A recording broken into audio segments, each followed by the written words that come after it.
많으신 주님 감사합니다.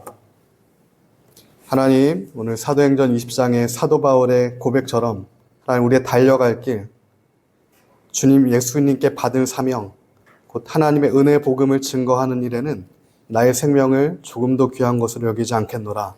하나님, 그 고백이 오늘 우리의 고백이 되길 원합니다. 하나님의 은혜로 말미암아 하나님, 우리가 사도 바울과 동일한 고백을 할 수 있는 그 자리까지 나아갈 수 있도록 주님 도와주시고 함께하여 주시고 역사하여 주시옵소서. 감사합니다. 예수님의 이름으로 기도합니다. 아멘. 사도 바울의 마지막 설교입니다. 바울의 애절함과 바울의 애통함, 그리고 바울의 비장함이 오늘 사도행전 20장 3차 전도 여정의 마지막 그 설교에서 잘 드러나고 있습니다. 에베소에서 3년 동안 사도 바울이 사역을 했죠. 4년에 걸친 3차 전도 여정 동안 3년을 에베소에 머물려 사역을 했습니다. 그리고 이제 마지막 예루살렘으로 가면 어떠한 일이 있을 거라는 것을 사도 바울은 알았습니다. 성령께서 사도 바울에게 알려주셨어요. 사도 바울은 내가 그곳으로 가면은 죽는다는 것도 알고 있었습니다. 그러나 나의 달려갈 길, 주 예수께 받은 사명, 성령께서 내게 증언하시는 것은 그 자리가 너의 자리다라는 말씀을 사도 바울은 들은 겁니다. 그렇기 때문에 목숨을 걸고 생명을 걸고 그리스도의 길로 달려 나아갔습니다. 십자가의 길로 달려 나아간 것이죠. 그 연장선에서 오늘 사도 바울이 밀레도에 들려서 예배소에 들리지 않고, 밀레도와 예배소는 1시간 반이나 걸리는 거리입니다. 그러나 3년을 사역했던 그 예배소로 직접 들어가지 않고 밀레도로 들어가서 예배소에 있던 장로들을 밀레도로 불렀습니다. 오늘 사도행전 20장 16절에 따르면은 사도 바울은 오순절 안에 예루살렘으로 들어가야 했어요. 사도 바울이 알았습니다. 오순절 안에 내가 예루살렘으로 들어가야 한다. 성령께서 나를 지금 인도하시고 있다. 그렇기 때문에 예배소가 아닌 밀레도로 예배소의 장로들을 불러내었습니다. 그리고 오늘 마지막 그의 고별 설교를 하는 겁니다. 이는 마치 신명기에서 모세가 이스라엘 백성들 온 진중을 앞에 두고 다음 세대를 두고 그의 동역자들을 두고 마지막 설교를 하는 것과 같은 그런 비장함, 그의 사명이 오늘 설교에 녹아들어 있는 것이죠. 사도 바울의 이러한 인생은 처음부터 끝까지 1차 전도 여정부터 아니면 그 이전부터 오늘 3차 전도 여행까지 그리고 마지막 네로 앞에 서게 될 그때까지 자신의 인생의 주권이 철저히 나에게 있지 않다라고 고백하는 인생이었습니다. 나의 인생의 주권이 내 안에 있는 것이 아니라 오직 예수 그리스도께 있다. 나의 모든 인생의 주권이 주님께 있다라는 고백을 하고 그 고백대로 걸어갔던, 달려갔던 진정한 복된 인생이 사도 바울의 인생이었습니다. 마지막 설교를 한다면 우리 인생에 있어서 이제 우리의 자녀들에게, 우리 동역자들에게 죽음을 앞두고 우리가 마지막 설교를 한다면, 마지막 유언을 한다면, 마지막 한마디 말을 남겨둬야 한다면 오늘 우리는 어떠한 메시지를 남겨주시겠습니까? 오늘 사도 바울은 고백합니다. 나의 달려갈 길, 그리고 주 예수께 받은 사명, 그것을 이루기까지 나는 나의 생명을 조금도 귀한 것으로 여기지 않고 성령과 함께 동행하였다.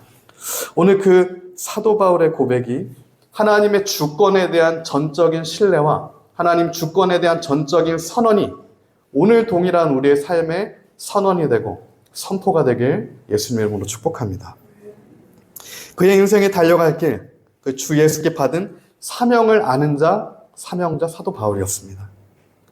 경주하는 자로서 그리고 경주의 마지막 지점에 반드시 의의 면류관, 생명의 면류관, 구원의 면류관이 주어질 것을 아는 자로서 사도 바울은 자신의 그 달려갈 길을 알았고 또한 주 예수께 받은 사명을 알았습니다.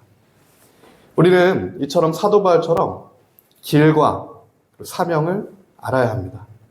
오늘 현대 많은 이들이 방황하는 이유가, 많은 교회들이 변질되는 이유가, 많은 그리스도인들이 복음에서 이탈하는 이유가 바로 이 부분에 있습니다. 그리스도의 길을 보지 못하는 것이고 예수님이 나에게 주신 사명을 발견하지 못하는 겁니다. 다른 길에 서 있게 되는 것이고 다른 사명, 내가 주권을 가지고 있는 나의 사명을 붙들고 가기 때문에 목적지까지 다다르지 못하게 되는 경우를 우리는 많이 보게 되는 거죠. 사도행전 9장 15절에서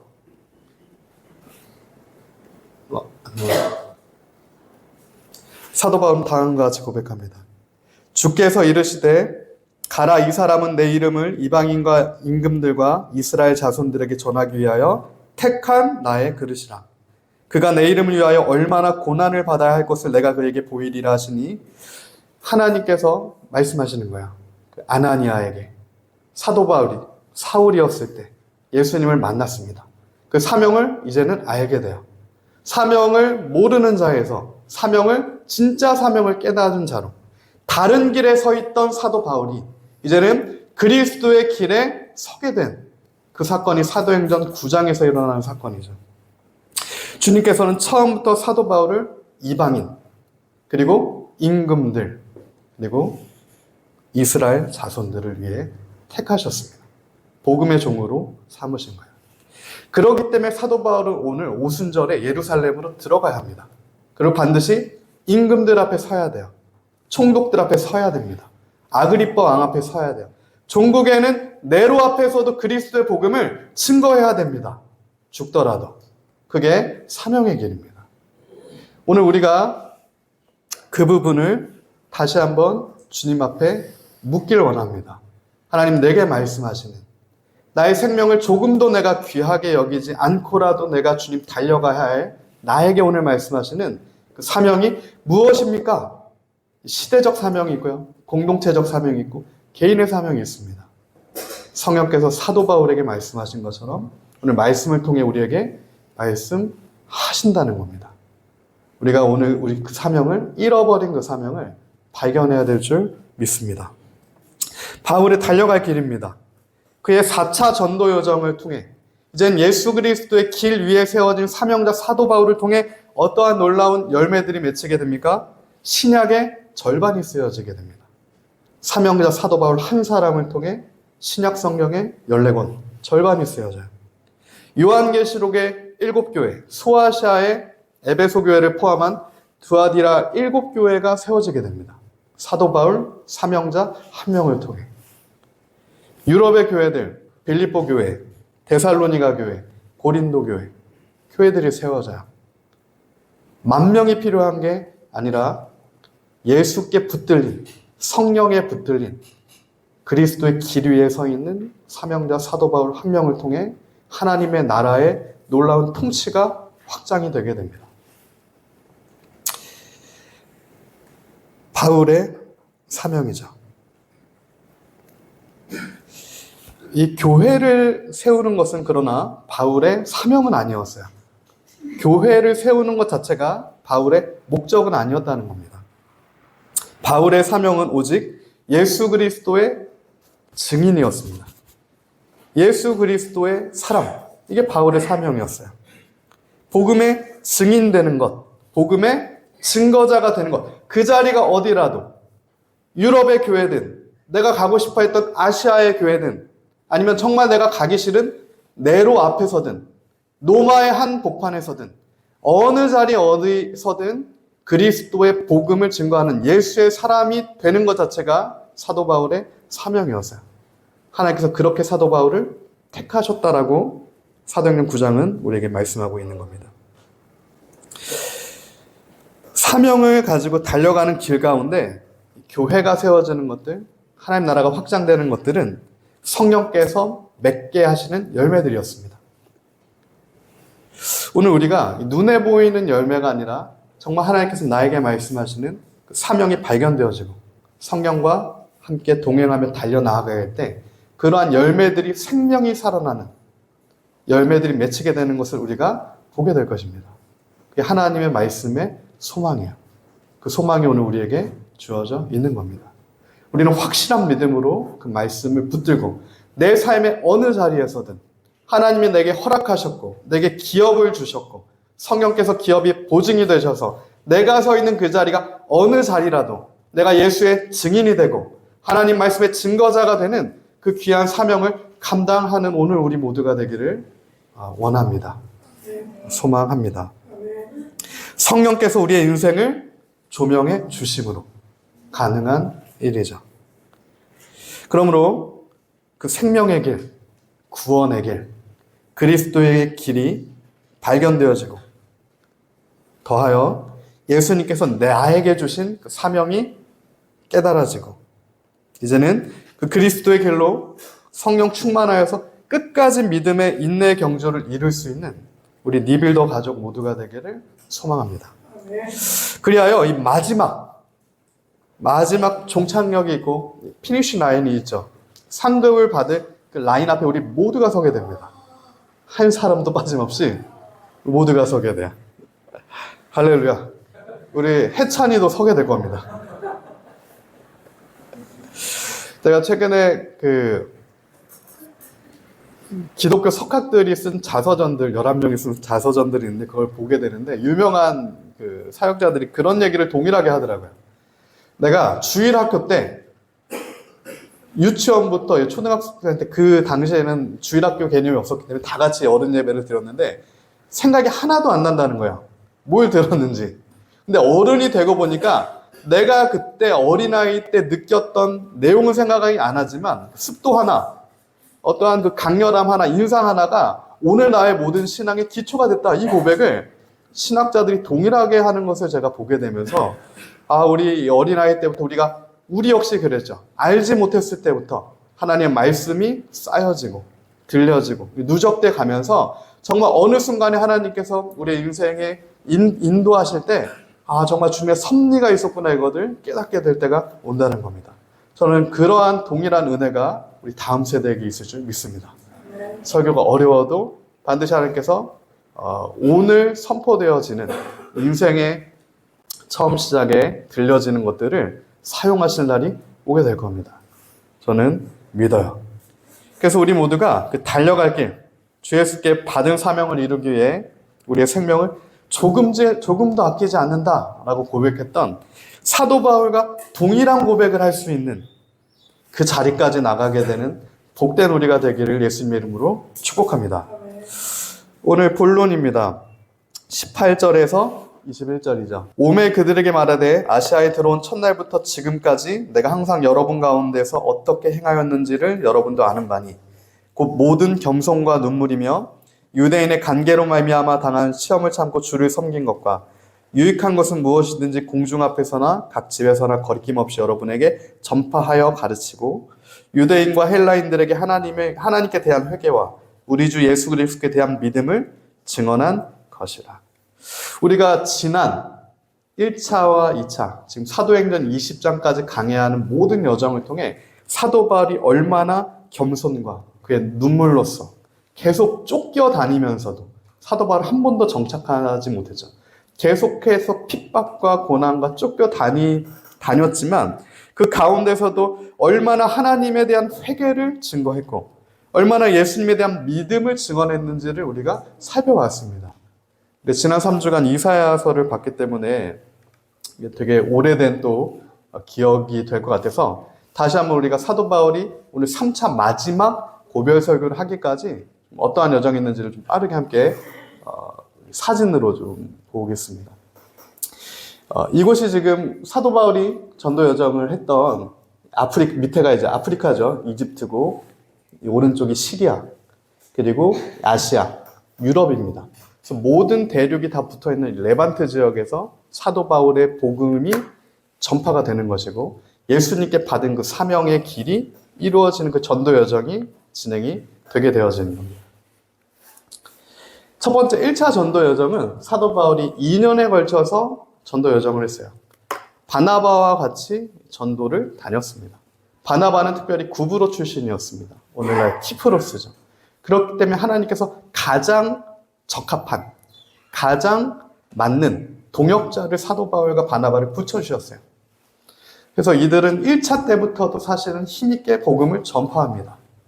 귀신들이 떠나가고요. 병이 고침을 받고 생명이 살게 되는 역사가 1차 전도여행부터 우리가 보는 것을 알게 돼요. 사도행전 13장부터 15장까지의 1차 전도 여정의 사도 바울의 여정이었습니다. 안디옥에서부터 구브로를 거쳐 갈라디아 지방에서 1차 때는 본격적인 전도 여정을 벌였습니다. 그래서 우리가 이것을 조금 이해를 하는 게 좀 주요한 부분이 있어서 1차 전도여행 때는 이게 안디옥에서부터 갈라디아까지 C 모양이기 때문에 1차 때 전도 여정을 끝나고 썼던 사도 바울의 첫 번째 서신서가 갈라디아서, 칼라디아서. 그래서 1차 전도여행은 C 모양의 전도 여정을 했다. 2차 전도 여정은 3년 동안에 걸쳐서 사도 바울이 땅콩 모양이기도 하고 큰 대야 모양의 전도 여정을 했어요. 굉장히 넓은 지역을 다녔죠. 사도행전 16장부터 18장까지의 사도 바울의 2차 전도 여정의 사역이었습니다. 동일하게 안디옥에서부터 시작해서 갈라디아를 걸쳐서 드로아로 갔는데 사도 바울은 원래 어디로 가려고 했습니까? 이 소아시아 밑으로 내려가려고 했어요. 밑으로 내려가려고 했는데 꿈에서 마게도냐에 사는 유럽이죠. 마게도냐에 사는 사람이 사도 바울을 부르는 장면을 목도하고 나서 사도 바울이 본인이 가고자 하는 방향으로 가지 않고 성령께서 인도하시는 방향으로 믿음을 가지고 넘어갑니다. 그러자 어떠한 역사가 일어납니까? 유럽 최초의 교회였던 빌립보 교회가 세워지는 역사가 일어나요. 누디아를 만나게 됩니다. 브리스길라와 아굴라를 만나게 되는 사건. 이 빌립보, 마게도냐, 그리고 이 고린도, 예루살렘으로 원형을 그리면서 사도 바울이 2차 전도 여정을 진행을 하게 됩니다. 1차 전도 여정보다 1년 정도가 많은 3년 정도의 시간을 2차 전도 여정에 사도 바울이 사용을 했죠. 많은 교회가 특히 유럽의 교회들이 세워졌습니다. 대야 모양이죠, 대야 모양. 큰 대야 모양이라서 2차 전도 여정에는 사도 바울이 데살로니가를 씁니다. 데살로니가의 대야 모양. 그리고 오늘 3차 전도 여정의 마지막 21장까지가 마지막인데 고별설교를 하는 부분에서는 국자 모양이에요. 이게 국자 모양으로 전도 여정을 펼쳐요. 안디옥에서부터 시작해서요.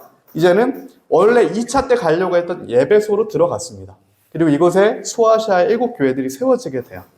그리고 다시 2차 때 세웠던 마게도니아 지역 빌립보부터 해서 고린도를 한 바퀴 짧게 돌고 다시 예루살렘으로 돌아가게 되는 여정이 3차 전도 여정입니다. 이 시간은 사실은 가장 긴 시간이에요. 3차 전도 여정은 4년에 걸쳐서 사도 바울이 사역하는 시간입니다. 도합하면 10년 정도를 사도 바울이 1차부터 3차까지의 전도 여정으로 사용을 하게 되는 것이고요. 이 3차 전도 여정을 끝나고 나서 겐그레아, 예루살렘에 가서 겐그레아의 머리를 깎으러 갔을 때 결국에는 잡혀서 이제는 감옥에 갇히게 되는 거죠. 그러나 우리 사도 바울의 그 여정들을 보면 놀라운 하나님의 섭리를 알 수가 있어요. 사도 바울이 자유로울 때나 죄인의 신분일 때나 하나님의 말씀은 살아 역사합니다. 사도 바울의 어떠함과는 상관이 없어요. 하나님께서 하십니다. 연약한 그릇인 우리 안에 예수 그리스도의 생명을 주셨어요. 동일합니다. 사도 바울처럼 연약한 그릇을 가진 자에게 그 누구도 깰 수 없는 강력한 그리스도의 생명을 주신 겁니다. 오늘 우리 안에 그 예수의 생명이 있습니다. 예수의 생명이 있는 자가 사명의 길을 달려나갈 수가 있게 되는 거죠. 사도 바울이 이 3차 전도 여정을 통해서는 우리 복음의 정수죠. 로마서를 쓰게 되죠. 로마서와 고린도서를 쓰게 됩니다. 그리고 감옥에 갇혀서도 에베소서, 빌립보서, 골로새서와 같은 옥중서신을 또한 쓰게 돼요. 그러니까 이런 것들을 우리가 봤을 때 나의 형편과 나의 상황과 나의 어떠함과는 상관없이 하나님이 말씀하시고 계획하시고 택하시고 이끄시는 모든 것은 하나님의 때에 반드시 풍성한 생명의 열매를 맺게 되는구나. 우리가 이것을 알 수 있게 되는 겁니다. 우리 그 하나님의 주권을 인정해야 합니다. 그리고 우리 하나님의 그 주권을 찬양해야 돼요. 하나님의 여호와의 이름을 우리가 믿음으로 찬양해야 하는 겁니다. 그것이 사도 바울의 삶이었어요. 오늘 22절부터 23절에서 사도 바울이 고백하는 거죠. 우리 다 같이 한번 22절부터 24절 개역개정인데 함께 읽어보겠습니다. 시작. 보라, 이제 나는 성령에 매여 예루살렘으로 가는데 거기서 무슨 일을 당하는지 알지 못하노라. 오직 성령이 각성해서 내게 증언하여 결박과 환난이 나를 기다린다 하시나 내가 달려갈 길과 주 예수께 받은 사명 곧 하나님의 은혜의 복음을 증언하는 일을 마치려 하면은 나의 생명조차 조금도 귀한 것으로 여기지 아니하노라. 할렐루야. 사도 바울의 유언과 같은 마지막 메시지예요. 그의 인생의 마지막에서 주님의 주권만을 선언하는 겁니다. 죽을 걸 알면서도 그 앞에서. 사도 바울은 이처럼 성령의 조명하심을 통해서 내가 달려가야 할 길이 어느 길인지를 알았고 주님께서 나에게 주신 사명이 무엇인지를 알았던 자입니다. 이 사명을 감당한다고 하는 것은 절대 쉬운 일이 아니죠. 사도 바울의 전도 여정을 보면 알 수 있습니다. 우리가 사람이 생각하는 기대하는 바대로 하나님의 일을 하기 때문에 내가 전도만 하면 전도된 모든 곳에서 나를 환영하고 믿지 않는 자들에게 생명을 전하기 때문에 그들이 생명을 받게 되고 어느 곳에든 가든 꽃길이고 칭송을 받게 되고 이게 사명자의 길이 아님을 사도 바울이 우리에게 그의 삶을 통해 우리에게 보여주고 있는 거야. 이것이 사도 바울의 길이라면 이것이 그리스도인의 또한 길인 겁니다. 다른 길이 없다는 거예요. 사명은 고난의 길인 거죠. 십자가의 길인 겁니다. 그렇기 때문에 예수님께서도 우리에게 동일하게 말씀하신 거예요. 너희의 십자가를 지고 나를 따라와라. 그게 제자된 너희가 해야 할 바이다. 그게 복음이다. 그리스도의 도다라는 겁니다. 그 길이 그리스도의 길이라는 거예요. 현세에서는 보상을 받을 수도 있고 보상을 받을 수도 없습니다. 보상을 받을 수도 있고 보상이 없을 수도 있다는 거예요. 사도 바울은 그가 지불했던 대가의 보상을 현세에서는 제대로 받지 못했죠. 그가 죽은 이후에 놀라운 열매가 맺히는 거예요. 사도 바울 이후에 전 유럽이 복음화되고 종교개혁까지 이어지게 되는 놀라운 열매들은 사도 바울이 그 사명의 길을 끝내고 완수한 이후에 하나님의 역사하심으로 다시 열매 맺게 되는 것들입니다. 보상이 있는 일들을 찾아 하는 것은 사명이 아니라는 얘기죠. 그러니까 우리가 기대하는 바와 하나님께서 우리에게 기대하신 바가 다르다는 얘기입니다. 내가 내 삶의 주도권을 갖고 있는 사역은 이미 하나님의 사역이 되지 않는다는 얘기예요. 하나님께서 나에게 말씀하시고 나를 내보내시는 그 길만이 하나님이 나를 예수님께서 내게 주신 사명입니다. 오늘 우리에게 필요한 것이 예수님이 나에게 주신 사명임을 우리가 믿습니다. 내가 붙든 나의 사명이 아니라 바로 예수 그리스도께서 나에게 말씀하시는 그 사명을 우리가 발견하고 성령과 동행함으로 내가 감당해야 될 줄을 믿습니다. 디모데 후서에 보면 사도 바울이 로마의 자원에 가서 붙들려서 처형을 당하게 되죠. 사도 바울이 왜 로마로 자원에서 들어갔을까? 우리는 생각해 볼 수가 있어요. 사도 바울을 막아서는 선지자들이 있었습니다. 선지자 아가보가 사도 바울에게 경고를 해줬고요. 빌립의 예언하는 내 딸이 사도 바울에게 예루살렘으로 가면 죽게 될 거다라는 것을 사도행전 21장에 보면은 알려줍니다. 근데 사도 바울은 그럼에도 불구하고 예루살렘으로 들어가요. 왜 사도 바울은 굳이 죽을 걸 알면서도 자원해서 로마의 심장부로 들어가는가? 그 사도 바울이 들어가는 시점이 베드로가 순교하는 시점과 거의 동일합니다. 3차 전도 여정을 끝내고 4차 3차 전도 여정을 끝내고 이제 들어가는 그 시점이 이제 베드로가 순교하는 시점과 거의 비슷한 시점이에요. 그래서 사도 바울은 베드로가 순교했기 때문에 내가 동일하게 예루살렘에 가면 순교하게 되겠구나. 닥칠 고난을 성령께서도 알려주셨고 여러 가지 상황을 통해서도 알고 있었다는 겁니다. 오늘 우리가 사도 바울의 이러한 모습을 신앙인이라고 하면, 그리스도의 사람이라고 하면 바로 그 중심을 배워야 할 줄 믿습니다. 우리 삶 속에서, 오늘날의 삶 속에서 실현되어지고 우리가 실천, 걸어가야 되는 그 길이 이런 모습인 겁니다. 알지만 이게 고난이고 핍박이고 환호가 아니라 어려운 길임을 알지만 그럼에도 주께서 말씀하시니 가야만 하는 길. 우리 모두가 그러한 복된 주의 자녀가 되기를 소망합니다. 그러나 바로 우리가 그 사명을 붙들고 어렵지만 그 사명의 길을 달려가기 시작할 때 우리의 인생은 180도 바뀌게 돼 있어요. 사도 바울의 인생이 바로 180도 바뀐 인생이죠. 길이 달라졌습니다. 예레미야가 얘기했던 하나님께서 우리 앞에 놓아주셨던 생명의 길과 사망의 길이 있다라고 하면 사망의 길로 달려가던 사도 바울의 그 길이 이제는 생명의 길이 된 겁니다. 예수님을 만나기 전까지 사도 바울은 예수님을 핍박하는 자였죠. 핍박을 당하는 자가 아니라 핍박하는 자였습니다. 그러다가 예수님을 만나자 사도 바울이 어떻게 변화합니까? 쫓기는 자가 되죠. 핍박하는 자에서 이제는 쫓기는 자가 됩니다. 그렇게 10년이 넘는 시간 동안을, 거의 20년의 시간을 쫓겨다녀요.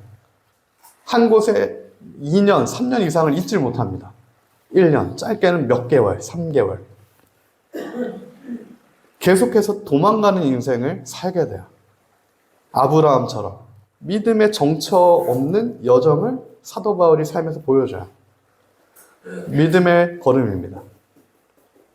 그러나 이 시점부터 사도 바울이 그 선명한 십자가를 지고 십자가를 통과하려고 나아가는 시점부터는 더 이상 쫓기는 자도 되지 않죠. 이제는 도망가는 자가 되지 않죠. 황제에게 상소하고 노마까지 자원해서 들어가면서부터는 이제는 돌파하는 자가 됩니다. 우리 인생이 계속해서 무엇인가에 쫓기다 보면은 계속해서 쫓기게 되어 있습니다. 무엇인가에 내가 피하기 위해서 쫓기다 보면은 계속해서 다른 큰 어떤 것들이 우리 인생을 계속해서 쫓아오게 된다는 거예요. 그럼 바울의 인생은 쫓기는 자에서 사명을 붙들었을 때 이제는 찾아가는 자가 됩니다. 쫓기는 자에서 하나님의 부르심을 받아 찾아가는 자로 변모하게 돼요. 그리스도의 복된 자가 되는 거죠. 진짜 사명 있는 자가 되는 거고. 내가 달려갈 길과 주 예수께 받은 사명이 무엇인지 분명하게 아는 자가 되는 겁니다. 특별히 달려갈 길이라고 했을 때 원어로 보면 이 달려갈 길은 이 경주가 아닙니다. 러닝이 아니에요. 그냥 경주가 아닙니다. 경쟁이 아닌 거예요. 이 달려갈 길이라고 하는 것은 이 경쟁, 그러니까 이 러닝이 아니라 레이스입니다. 레이스. 그러니까 하나의 경주인 거죠. 경쟁이 아니라 경주인 건데 경쟁과 경주는 다릅니다. 출발선부터가 달라요. 이 경쟁의 특징은 무엇입니까? 내가 하는 겁니다. 그 경쟁의 주권이, 그 선택이 나에게 있는 게 경쟁이에요. 사역도 경쟁이 될 수 있어요. 내가 하면. 하나님의 일도 경쟁이 될 수 있습니다. 내가 주권을 가지고 있으면. 내 삶도 그렇게 될 수 있어요. 내가 내 삶의 주권을 갖고 주인이 되면. 그러나 사도 바울은 믿음의 경주를 펼칩니다. 그의 삶도, 그의 사역도, 그의 모든 인생이 그리스도와 함께 하기 때문에 경주할 수 있게 되는 거죠. 삶의 주권이 나에게 있지 않고 예수님께 있기 때문에 이제는 경쟁하던 자에서 경주하던 자로 변하게 될 수 있는 겁니다. 이제는 목적 자체가 달라졌어요. 완주하는 게 목적입니다. 그 마지막에 예수님께서 두 팔 벌려 나를 바라보고 계시는 피니시 라인까지 주와 함께 달려가는 것이 마지막 지점까지 흐트러지지 않고 그리스도의 길을 사명을 가지고 성령 충만함으로 달려가는 것이 그의 인생의 목적이 된 겁니다. 목적지가 분명해진 거예요. 중간에 있는 정거장에 흔들리지 않게 되는 거죠. 처음부터 우리의 목적이 분명합니다. 하나님께서 우리 한 명 한 명에게 주신 그 사명이 분명해요. 고린도전서 9장 26절에 보면 달리는 모습이 나오죠. 믿는 사람들의 경주의 모습이 나옵니다. 이 갈 방향, 어느 길로 갈 것인가가 반드시 명확하게 정해져야 돼요. 먼저 길이 보여야 합니다.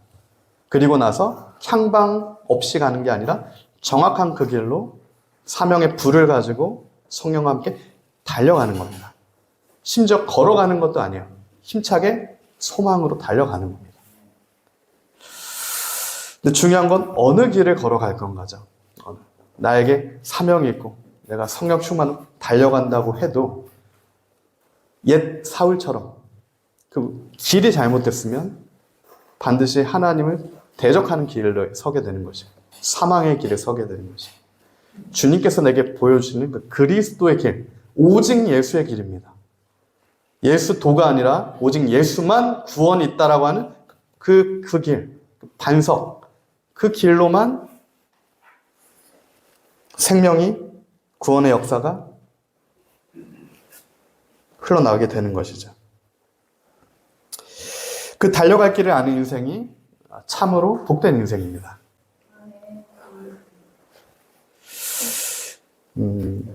그래서 사도 바울은 자신의 그 사명을 위해서 생명도 아끼지 아니하였고 나의 생명보다 주님의 뜻이 더 중요하다라는 것을 마지막 유언과 같은 고별설교에서 정말 비장함으로, 애절함으로 자신의 모든 전생의 삶의 모든 근거를 가지고 이제 그의 사랑하는 동역자들에게 얘기하는 거죠.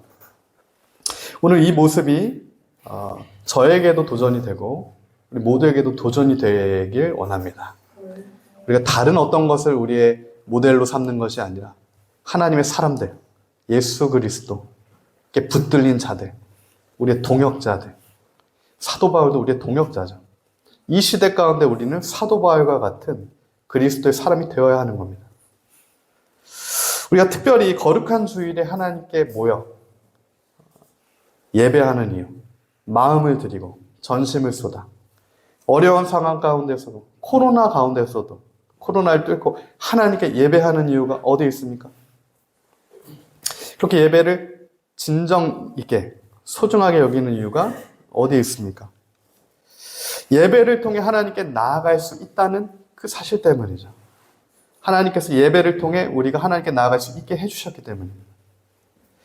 예배를 통해 우리가 삶의 모든 죄의 문제들을 하나님께 회개하고 다시 예수 그리스도를 믿음으로 다시 주님께서 내게 말씀하시는 그 자리에 서게 되기 때문에 우리가 그 예배를 신령과 진정으로 성령 안에 주님께 나아가는 것이죠. 예수의 십자가를 그리스도를 믿음으로 하나님께 회개함으로 예배 가운데 나아가게 되는 겁니다. 이 회개라고 하는 것은 어떠한 반성, 내가 좀 잘못했다 이러한 정도의 반성이 아니라 삶의 방향성을 180도 다시 전환시키는 게 슈브, 회개의 뜻입니다. 그러면 오늘 사도 바울이 나의 사명대로, 내가 예수님께서 나에게 주신 사명대로, 곧 하나님께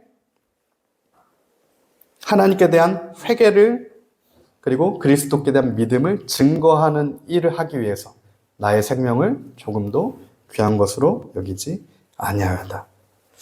오늘 그 사명이 오늘 우리의 동일한 사명이 되길 원합니다. 하나님께 대한 회개.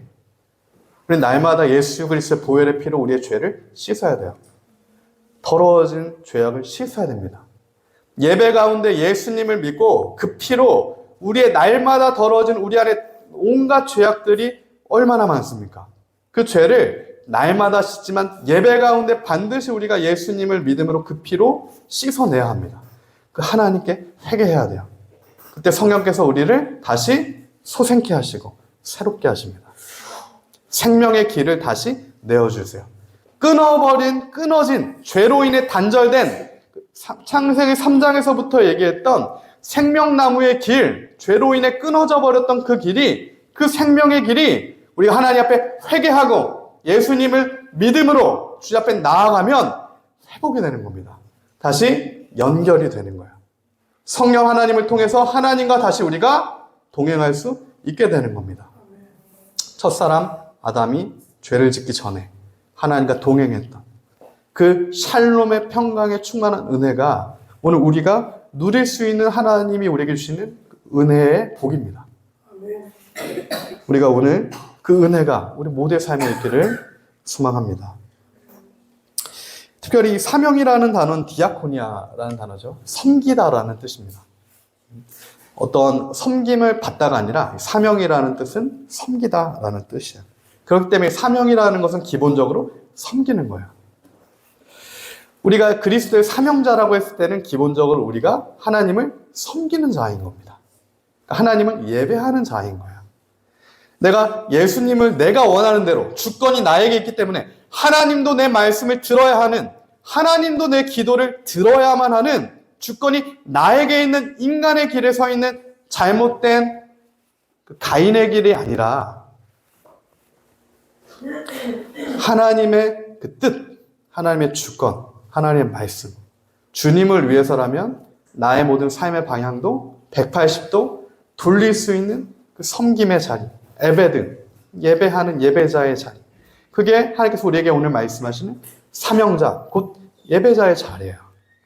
오늘 우리가 무엇을 회개해야 될지 다시 돌아봐야 하는 겁니다. 오늘 한국교회가. 하나님조차 나의 주권을 이루기 위한, 하나님조차 나의 사역을 이루기 위한 하나의 방법으로 택하고 있는 것을 우리가 보게 되는 거죠. 이는 비단 교계의 문제만이 아니라 믿는 신앙인들도 그런 것들을 우리가 많이 보게 돼요. 우리는 안 그렇습니까? 하나님의 은혜가 없다면 우리는 언제든 그렇게 될 수 있다는 겁니다. 그러므로 나의 목적이 아니고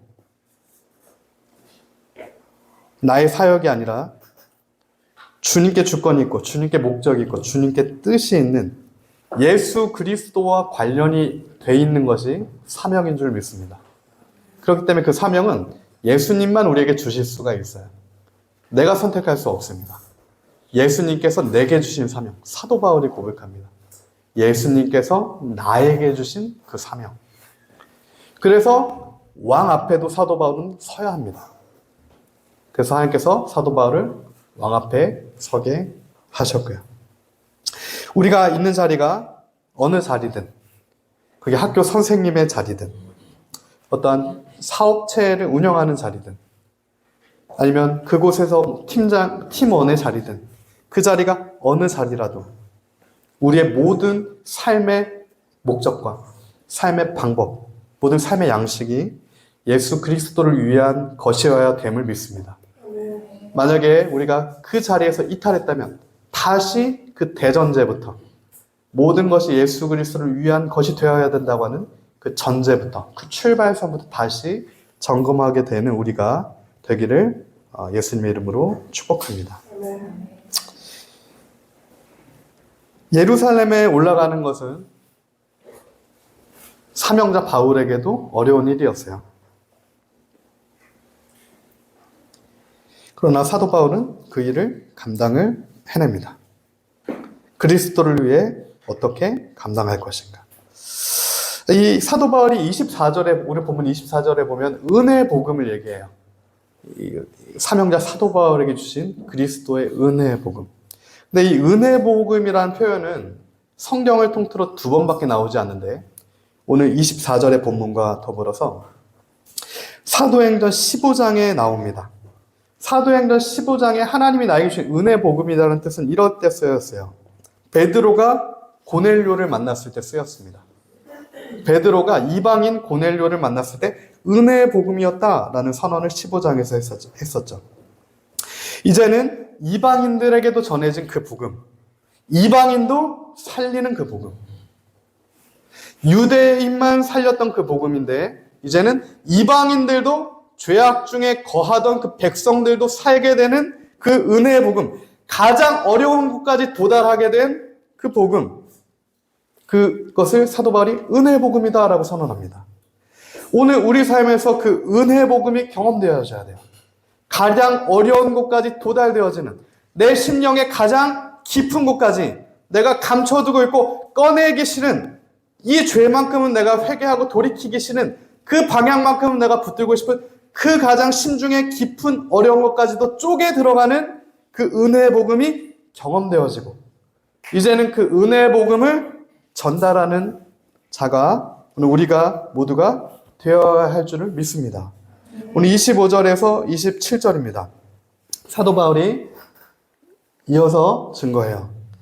보라, 내가 여러분 중에 왕래하며 하나님의 나라를 전파하였으나 이제는 여러분이 다 내 얼굴을 다시 보지 못할 줄 아노라. 그러므로 오늘 여러분에게 증언하거니와 모든 사람의 피에 대하여 내가 깨끗하니 이는 내가 꺼리지 않고 하나님의 뜻을 다 여러분에게 전하였습니다. 이 하나님의 나라라고 사도 바울이 선언한 것은 하나님의 통치를 의미합니다. 눈에 보이는 나라가 아니에요. 바실레이아 이 왕국의 개념은 하나님의 주권, 통치, 하나님의 그리스도 은혜의 복음의 주권이 임하게 되는 것을 나타내요. 그 주권이 확장되는 겁니다. 어떤 건물이 아니라 조직, 정치, 사회 체계가 아니라 그리스도의 통치가 개개인의 삶을 이제는 완전히 충만하게 하나님의 주권 되심이 나타나는 확장을 의미해요. 정말로 예수를 믿는 루디아 한 명, 사도 바울 한 명 모이게 되는 거죠. 하나님 나라가 그렇게 확장이 되는 겁니다. 하나님의 통치하심과 하나님의 주권이 그렇게 회복이 되는. 저도 개인적으로 이 하나님 나라에 대해서 굉장히 젊었을 때는 관심이 많았어요. 하나님 나라. 그래서 제가 젊었을 때 출판사도 했었는데 출판사 이름을 하라 출판사로 했습니다. 하라. 뭔가 하라 이게 아니라 하나님 나라 줄여서 하라. 그래서 이호 목사님 책 대한민국 건국도 저희 이제 출판사에 냈었는데 그만큼 제가 하나님 나라에 관심이 많았어요. 근데 제가 젊었을 때는 하나님 나라를 좀 오해한 부분도 있어요. 오늘날 많은 사람들이 오해하는 것 같은 오해를 저 역시도 이제 하나님 나라에 대한 오해를 했었어요. 나라라고 하니까 나라에 여러 요소가 있는데 저는 국가의 그 요소 중에서도 영토적인 요소를 좀 젊었을 때는 주목을 했던 것 같아요. 어떠한 눈에 보이는 조직, 체계, 정치 체계 이런 것들을 하나님 나라로 치환하는 오류가 저도 있었어요. 하나님께서 그런 잘못된 개념들을 하나하나 어떤 사람, 사도 바울 같은 아볼로를 가르쳐줬던 사람들을 통하여서 에베소의 그 12제자를 사도 바울이 눈이 뜨게 하듯이 그렇게 눈이 뜨여지는 하나님의 그 사건을 경험하고 나서는 이 하나님 나라는 하나님의 주권이구나, 하나님의 통치구나, 그리스도 은혜의 복음이구나 이게 깨달아 지는 사건들이 있었고 또한 그렇게 다시 바로 잡혀졌어요. 오늘날에도 사람들은 이 메시아를 정치적 메시아로 오해하는 경우가 많습니다. 어떠한 아우구스투스, 카이사르 시저처럼 나에게 행복을 줄 수 있을 것 같고 나에게 물질을 줄 수 있을 것 같고 실제 나에게 유익을 줄 수 있을 것 같은 눈에 보이시는 카이사르 같은 힘 있고 권력 있는 정치 지도자로서의 또한 예수님에 대한 메시아상을 하나님 나라라는 개념으로 그리고 있는 사람들이 동일하게 그렇게 잘못된 개념을 갖고 있는 사람들이 있다는 거예요. 우리가 보게 되죠. 최근에 지난 한 10년 동안 사실 한국 교회 가운데 벌써 10년 전에 WCC 총회가 한국에서 열렸고 이번에 거의 10년 만에 로잔 역시 총체적 복음을 얘기하는데 이 총체적 은혜의 복음이 아니라 총체적 복음을 얘기합니다. 이 총체의 복음은 카톨릭에서 주장하는 복음이에요.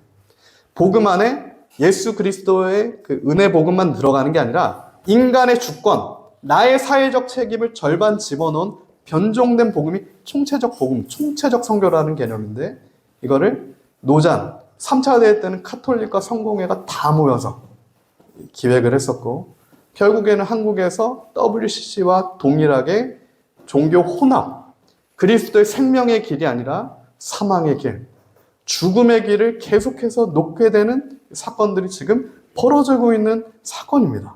우리가 지금 그것을 눈으로 목도하고 있는 사건들인 거예요.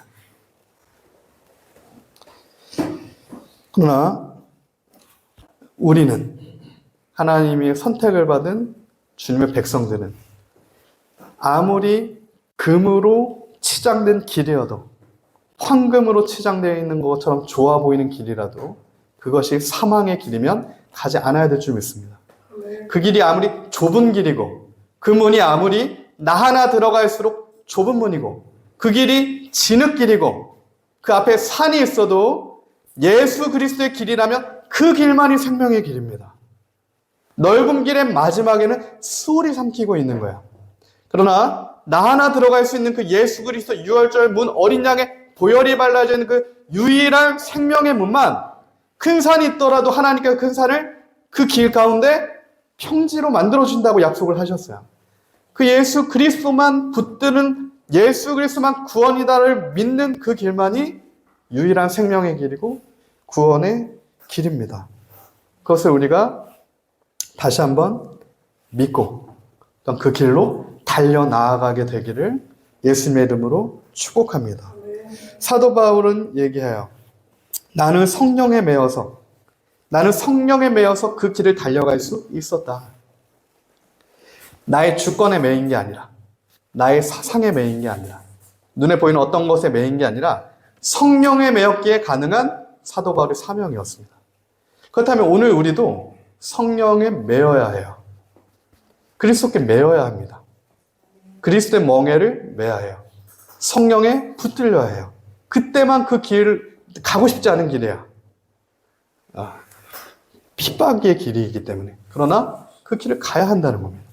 성령의 매인 자들은 갈 수밖에 없다는 거예요. 오늘 그 사명이 오늘 우리에게 주어져 있는 줄 믿습니다. 시대적 사명이 주어져 있고요. 개인의 사명이 또한 주어져 있어요. 시대적 사명, 모든 것이 다 혼합되어지는 바알의 제단처럼 종교 혼합되어지는 그 혼합 가운데서도 그리스도의 길만 따라가는 사도 바울처럼, 그리고 이 다가올 통일한국을 예수 그리스도의 길로만 재건하는 시대적 사명이 우리에게 1차적으로 주어져 있고요. 그 안에서 우리 개개인의 마지막 주님 오실 길을 예비해야 하는 사명이 각자의 부르심 가운데 또한 준비되어 있습니다. 오늘 28절부터 31절이죠.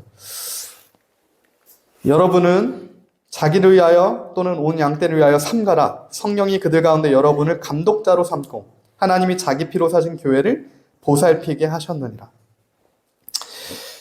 우리 모두를 하나님께서 감독자로 부르셨어요. 우리 감독받는 자가 아닙니다. 리빌더입니다. 감독자예요. 가르치는 자입니다.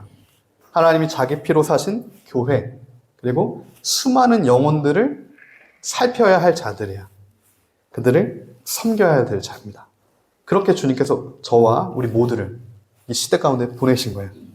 내가 떠난 후에 살아온 이리가 여러분에게 들어와서 그 양떼를 아끼지 아니하며, 또한 여러분 중에서도 제자들을 끌어 자기를 따르게 하려고 어그러진 말을 하는 사람들이 일어날 줄 내가 아노라.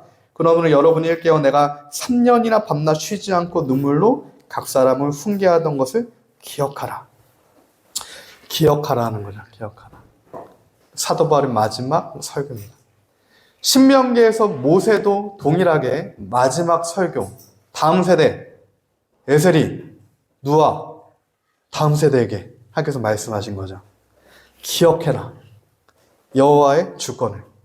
구름 기둥과 불 기둥으로 애굽에서 그 속죄와 압박에서 죄인된 생활 가운데 너희를 끄집어내신 절대자 여호와를, 선하신 하나님을 기억해라. 잊지 말아라. 절대 바알의 금송아지를 섬기지 말아라. 유일한 여호와 하나님만을 섬겨라. 이게 모세의 신명기에서의 마지막 고별 설교였습니다. 기억하라. 삼가라. 사도 바울도 동일한 거예요. 너희는 기억해라. 그리고 삼가라. 하나님께 대한 회개와 그리스도께 대한 믿음을 기억하고 삼가라. 정신을 차리고 주목하여 지켜보라. 나의 감각과 느낌으로 걸어가지 말고 예수 그리스도의 보혈로 하나님이 자기 피로 사신 교회를 예수 그리스도의 능력으로, 생명의 능력으로 섬겨라. 그 안에서 주님을 예배하라. 이 다른 교훈, 사도 바울이 얘기한 어그러진 교훈이라고 하는 것들은 바르지 않은 것들이죠. 이것은 마치 뭐와 같냐면 냄새와 같습니다. 다른 교훈이라고 하는 것은 향기와 같아요. 우리가 이제 어떠한 음식도 그렇죠. 냄새가 날 때 그곳에 오래 있으면 못 맡습니다, 그 냄새를. 근데 처음에 들어가면 알아요. 아, 이거 다른 냄새구나. 냄새가 난다. 근데 그곳에 30분만 있어도 후각이 마비됩니다.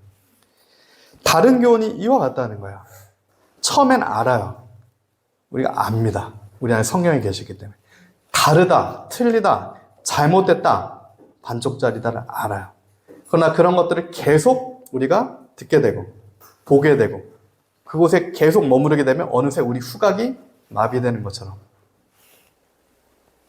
마비가 되어버리는 그것이 다른 교훈들의 무서움이에요. 그 사도 바울이 마지막에도 이 부분을 얘기하는 겁니다. 반드시 다른 교훈이 사단이 가라지처럼 너희 안에 뿌릴 텐데 이 시대 가운데도 다른 복음들, 다른 교훈들, 예수도 구원이 있다라고 하는 그 다른 것들이 헛되이 뿌려질 건데 그 안에서 너희는 기억해라, 삼가라. 나의 전도 여정에 사도 바울의 14권의 서신서 포함한 성경 모든 것의 말씀들, 모세부터 바울까지 오직 너와 나의 가정은 여호와만 섬겨라. 너의 생명을 하나님의 사명을 위하여서 내어 드려라. 십자가를 향해 달려가라. 모든 성경 66권의 성령의 사람들이 동일한 선언을 하고 있다면 그 선언이, 그 고백이 오늘 우리의 동일한 고백이 되어야 할 줄을 믿습니다. 다른 고백이 아닌 거죠. 그 고백입니다. 우리에게는 분별력이 필요한 거죠. 분별력을. 그리스도를 아는 분별력이 필요하고요. 하나님을 아는 분별력이 필요합니다. 이것이 하나님의 말씀인지 하나님의 말씀이 아닌지 분별할 수 있는 분별력이 필요해요. 그래서 저희가 어제도 남성 모임을 했는데 프란시스 셰퍼의 책 그러면 우리는 어떻게 살 것인가를 가지고 정말 좋은 책입니다. 개혁주의 신학자. 정말 주요하게 모인 우리 남성들이 남성 모임을 했고 다 못하고 절반을 해서 또 이어서 이제 진행을 했는데 이러한 신학을 우리가 공부하고 성경, 말씀을 듣고 그리고 또한 고전 인물들을 공부하는 이유가 있어요. 하나님의 뜻을 바로 알기 위해서요. 그 분별력을 갖기 위해서입니다. 이 시대가 미혹된 것들을 깨트리기 위해서야. 어제 그 남성 모임을 할 때 프란 셰퍼 책을 제가 한 5번, 똑같은 책을 5번 정도 스터디를 했는데 정말 성경이 그렇듯이 좋은 책은 그렇더라고요. 볼 때마다 달라요. 그러니까 내가 인식이 커진 만큼, 나의 그릇이 넓어진 만큼, 내 삶의 지경과 이해가 확장된 만큼 더 보이게 되는 거야.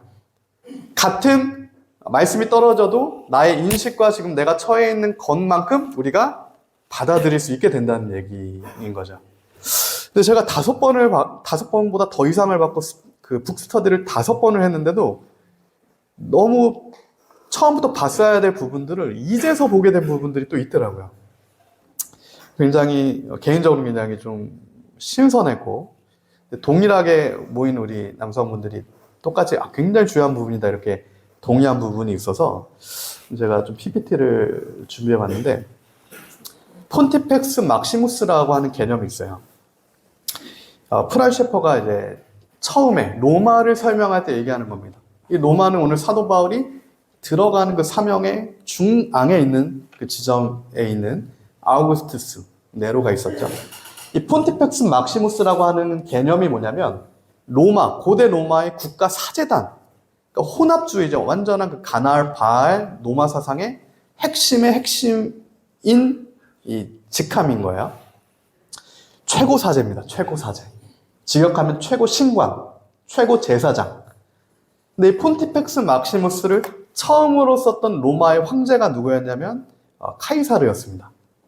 그리고 카이사르 이후에 옥타비아누스가 아우구스투스가 되면서 황제라고 하는 그 칭호 아우구스투스 이꼴 폰티펙스 막시무스가 돼요. 그러니까 무슨 얘기입니까? 로마의 황제는 단순히 정치적인 지도자가 아니라 신이었던 거예요. 인간 신관이었다는 겁니다. 근데 이 폰티펙스 막시무스를 AD 1453년에 동로마가 멸망하고 AD 410년 서로마가 멸망했죠. 로마가 멸망하면서 이 폰티펙스 막시무스라는 황제에게 수여됐던 그 최고 신관이야라고 하는 개념이 누구에게 이어지게 되면 교황에게 이어지게 됩니다. 그러니까 카톨릭 교황, 포프라고 하는 그 교황의 이름이 이 폰티펙스 막시무스에서 연장이 됐다는 얘기예요. 그래서 프란스 셰퍼는 이렇게 이걸 평가합니다. BC 12년 이후로 로마 황제 아우구스투스는 국가 종교의 수장이 되어 최고 신관의 칭호를 얻고서 로마의 정신과 황제의 초월성을 숭배할 것을 모든 사람에게 축구했다. 그러나 인간신은 토대로 삼기에 빈약했고 따라서 로마는 몰락했다. 개혁주의 신학자 프란스 셰퍼의 로마에 대한 결론이었어요. 당시 로마에서 베드로가 순교했고요. 그리고 사도 바울이 이제 순교하게 되는 것은 예수님을 믿어서가 아닙니다. 다른 모든 종교를 로마는 인정했어요. 다른 종교를 믿어서가 아니에요. 예수님을 믿어서가 아니에요. 만약에 사도 바울이 베드로가 예수님도 믿었으면 절대 그 좁은 길을 걸어가지 않게 되는 겁니다. 모든 수많은 종교 중에 하나처럼 국가에서 인정을 해준다고요. 단 아우구스투스가 폰티펙스 막시무스다. 아우구스투스도 하나님이다. 인정해라. 두 신을 섬겨라. 사망의 길과 생명의 길을 합쳐라. 그리고 중간의 길을 걸어가라. 그걸 인정하면 너희는 기독교로 인정해주겠다가 로마의 정책이었어요. 근데 사도 바울, 사도 베드로, 야고보, 예수님의 순교한 마지막 요한 빼고 11명의 제자들 거부한 겁니다. 그걸 거부한 거야. 예수만 믿겠다는 겁니다. 예수만 주가 되신다라는 것을 끝까지 붙들겠다. 나는 그 사명의 길을 죽더라도 달려간다. 그것 때문에 예수님의 제자들, 하나님의 사람들, 성령의 사람들이 핍박을 받았던 겁니다. 다른 이유가 아니었다는 거죠. 또 이 부분을 다시 어제 모임을 하면서 그렇다. 오늘 우리가 예수님을 믿는다고 할 때 예수만 믿게 되면 정말 예수만 믿음으로 그 좁은 길을 따라간다라고 하면은 우리 앞에 보장되는 현세에서 보장되는 것들은 굉장히 적을 겁니다. 성경의 증언이에요. 그러나 현세에서 보장이 있을 수도 있죠. 하나님이 주실 수 있습니다. 그러나 그것이 우리의 사명을, 그것이 우리의 방향성을, 그것이 내가 지금 걸어가야 하는 길을 좌지우지할 수 있는 것은 아니라는 얘기예요. 있어도 되고 없어도 되는 겁니다. 부라고 하는 것은 하나님이 나에게 주시면 은혜인 것이고요. 거두어 가시면 그것 또한 은혜인 겁니다. 사도 바울이 더 인생을 더 살게 되어서 70, 80을 살게 돼도 하나님의 은혜고요. 여기까지가 너가 달려갈 길이다라고 말씀하시면 그 자리가 가장 하나님의 원하시는 뜻이 있는 사명의 자리가 되는 겁니다. 로마 시대를 살았던 그리스도인들은 그것을 알았던 거예요. 지금 북한의 지하교회 백성들은 그것을 아는 겁니다. 정치범 수용소에 예수님을 믿는다는 이유로 지금도 수용되어 있는 하나님의 사람들은 그 사실을 아는 자들인 거예요. 지금도 예수 믿지 않겠다라고 거부하면 바로 나올 수가 있는데도 아직도 잡혀있는 수많은 하나님의 사람들은 그 생명이 어디에 있는지를 아는 겁니다. 생명은 그리스도 안에만 있다는 거죠. 나는 그리스도의 길로만 간다는 겁니다. 오늘 말씀을 맺도록 하겠습니다. 시편 20편 11절은 우리에게 다음과 같이 증거합니다.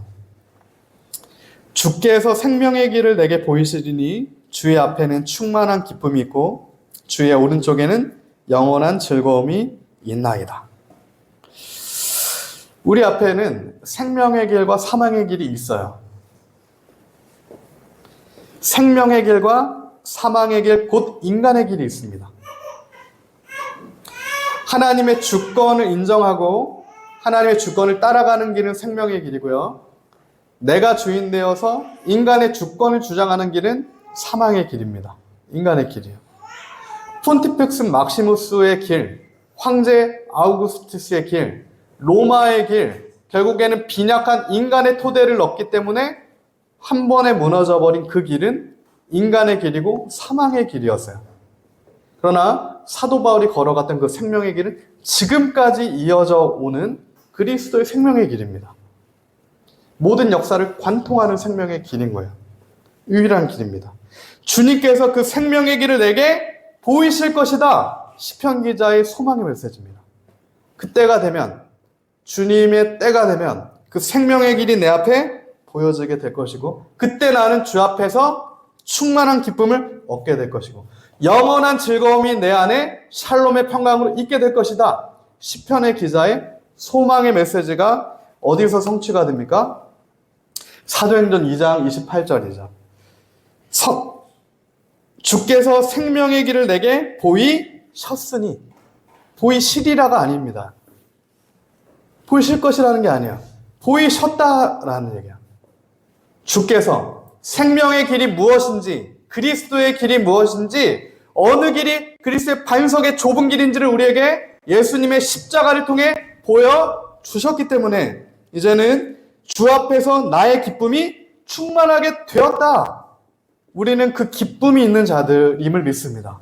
충만한 은혜로 인해 예수의 십자가로 인하여서 이제는 그 생명의 기쁨으로 하나님을 예배하는 자가 우리가 되는 것이죠. 그 길이 사명의 길입니다. 그 길이 그리스도의 길이에요. 이제는 우리가 그 오직 예수의 그 길로 주님께서 나에게만 주신 그 사명을 붙들고 성령과 함께 중간에 뒤돌아보지 않고 마지막 피니시 라인까지 그 생명의 길만을 힘차게 달려가는 우리 모두가 되기를 예수님의 이름으로 축복합니다. 우리 시간 우리 선포된 말씀 붙들고 함께 기도하며 나아가겠습니다.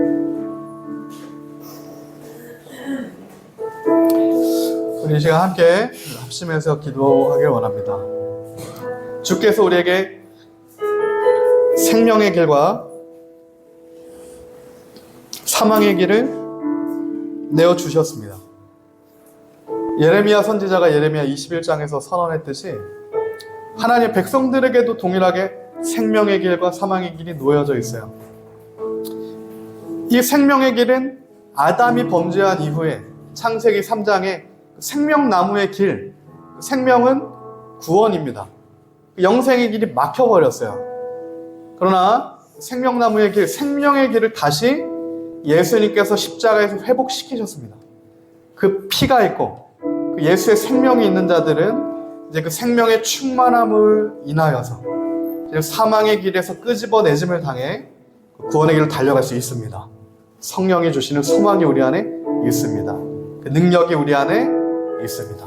우리 시간 하나님께 회개하고 예수님을 믿음으로 기도하며 나아가길 원합니다. 이 시간 함께 기도하겠습니다.